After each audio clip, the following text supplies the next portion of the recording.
انانیت ختم ہو جائے، کیونکہ نماز کا ایک ایک رکن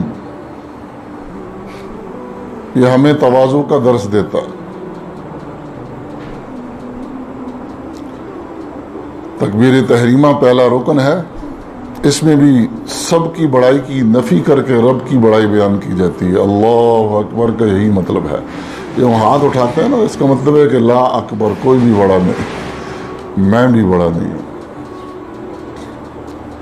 اور پھر زبان سے کہتے ہیں اللہ اکبر، یہ بالکل ایسے جیسے لا الہ الا اللہ، اس میں نفی بھی ہے اور اثبات بھی ہے۔ یہاں نفی زبان سے نہیں کہنی، ہاتھ سے اشارہ کرنا ہے، لا اکبر۔ یہ ہاتھ اٹھانا کیا ہے؟ لا اکبر، یہ علامت ہے لا اکبر کی۔ اور زبان سے پھر کیا کہتے ہیں؟ اللہ اکبر، جیسے لا الہ الا اللہ، نفی بھی ہے اثبات بھی ہے۔ پھر ہاتھ باندھ کر کھڑا ہونا ہے، ایسے ہاتھ باندھ کر عاجز غلام ہی اپنے آقا کے سامنے کھڑا ہوتا۔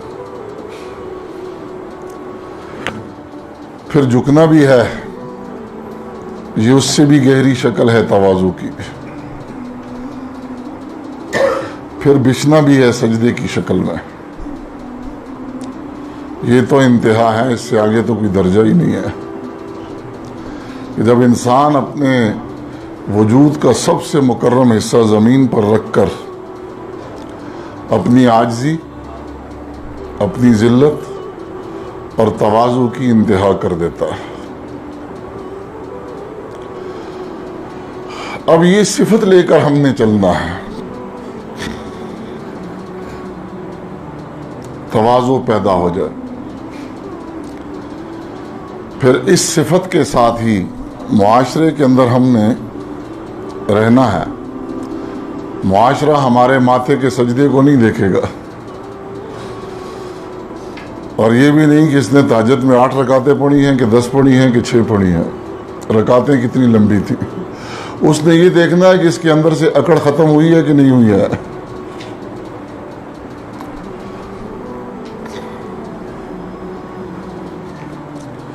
اس کا رویہ گھر میں کیا ہے؟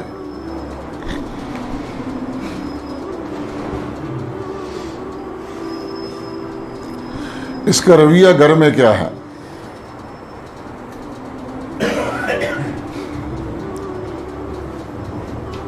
بہن بھائیوں سے کیا ہے؟ بیوی بچوں سے کیا ہے؟ والدین سے کیا ہے؟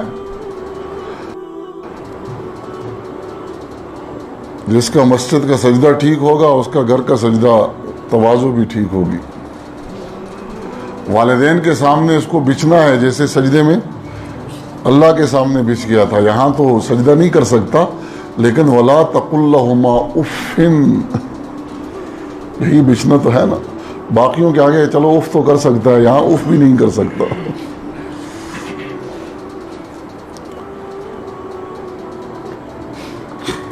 اور اگر اندر کی اکڑ نہیں ختم ہوئی تو صلاۃ تو بہت بڑی ہے، صفت صلاۃ نہیں ہے اس میں۔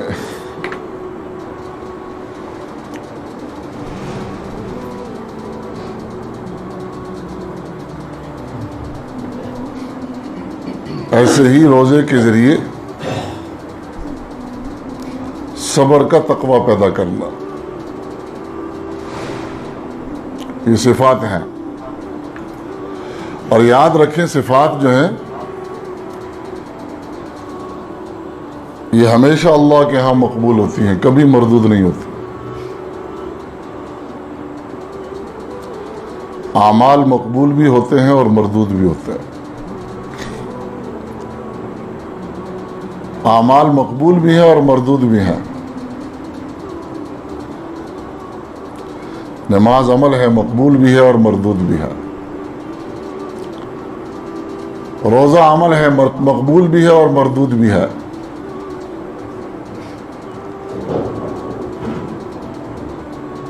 قرآن پاک میں مقبول نماز کا ذکر بھی آتا ہے، مردود نماز کا ذکر بھی آتا ہے۔ قد افلح المؤمنون الذین هم فی صلاتهم خاشعون، یہ مقبول نماز ہے۔ فویل للمصلین، یہ مردود نماز کا ذکر ہے. روزے میں بھی مقبول اور مردود ہے, زکوٰۃ میں بھی مقبول اور مردود ہے, حج میں بھی مقبول اور مردود ہے. ایک روزہ وہ ہے جو ڈال ہے, دوسرا وہ ہے جس میں بجز بھوک اور پیاس کے کچھ بھی حاصل نہیں ہوتا. لیکن صفات ہمیشہ مقبول ہوتی ہیں. اعمال کا تعلق وجود کے ساتھ ہے, صفات کا تعلق قلوب کے ساتھ ہے. صبر صفت ہے, شکر صفت ہے, حیا صفت ہے, تقوی صفت ہے.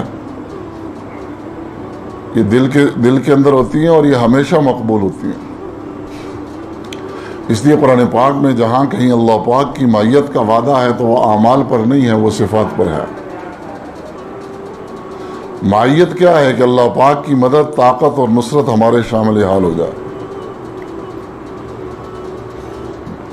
ان اللہ مع الصابرین مع المؤمنین مع المحسنین. جہاں کہیں مع ہے نا, وہ سارا اس کے ساتھ ہے. مع المتقین کہیں نہیں ہے ان اللہ مع المصلین, اللہ نمازیوں کے ساتھ ہے. کہیں نہیں ہے مع الصائمین. اس لیے عمل کو روح کے ساتھ کرنا اور اس کی حقیقت کے ساتھ کرنا. جب عمل اپنی روح اور حقیقت کے ساتھ ہوگا, یہ قلوب کے اندر صفات پیدا کرنے کا ذریعہ اور سبب بنے گا. تو نماز کے ذریعے تواضع کا تقوی پیدا کرنا ہے, اور روزے کے ذریعے صبر کی صفت کو پیدا کرنا ہے. زکوٰۃ کے ذریعے انفاق فی سبیل اللہ کا جذبہ پیدا کرنا ہے. دوسرے انسانوں کے ساتھ ہمدردی پیدا کرنی ہے. حج کے ذریعے عشق و محبت کا مادہ پیدا کرنا ہے. اور اس قربانی کے عمل کے ذریعے جان نثاری اور جان سپاری کا جذبہ پیدا کرنا. اور جب تک یہ اعمال نہیں ہوں گے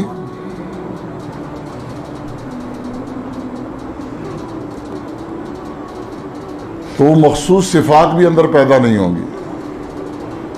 پھر خاص عمل سے خاص صفت ہی پیدا ہوتی ہے. جیسے انگور کو آپ کشید کرتے ہیں تو انگور کا رس نکلتا ہے, اور گنے کو کشید کرتے ہیں تو گنے کا رس نکلتا. اب کشید کریں گنے کو اور نکلے انگور کا رس, ایسا نہیں ہو سکتا. ہمارے ہاں بہت سے فلاسفہ یہ کہہ دیتے ہیں, کیونکہ فلسفی کے علم کی بنیاد عقل ہوتی ہے, اور عقل کی رسائی کہاں ہے؟ وہاں تک جہاں تک وحی کی رسائی ہوتی ہے. اس لیے انبیاء علیہ الصلوۃ والسلام کا جو علم ہے وہ وحی پر مبنی ہوتا. فلسفی کا جو علم ہے وہ عقل پر مبنی ہوتا. جہاں پر عقل کی انتہا ہوتی ہے وہاں سے وحی کی ابتدا ہوتی ہے. تو عقل کے لحاظ سے تو یہ ٹھیک ہے کہ قربانی کا جانور ذبح کر لیں, ذبح کرنے کے بجائے آپ اس کے پیسے صدقہ کر دیں. بہت سے فون مجھے آئے قربانی سے پہلے, جی ہمارے کچھ بیمار ہیں, ہم قربانی نہیں کرنا چاہتے اور ہم ان بیماروں کو یہ پیسے دے دیں, قربانی ہو جائے گی. 1 کروڑ روپے بھی آپ صدقہ کر دیں, جب تک جانور کا خون نہیں بہایا ہے تو گناہ آپ پر لازم ہے, نہیں مقبول ہو گئی. کیونکہ صدقے سے جو صفت شریعت پیدا کرنا چاہتی ہے وہ تو ہمدردی کی صفت پیدا ہوگی, اور قربانی سے جان نثاری اور جان سفاری کی صفت شریعت پیدا کرنا چاہتی ہے. وہ اس سے تو نہیں ہوگی. انگور سے گنے کا رس کیسے نکالتے ہو, اور گنے سے انگور کا رس کیسے نکالو گے؟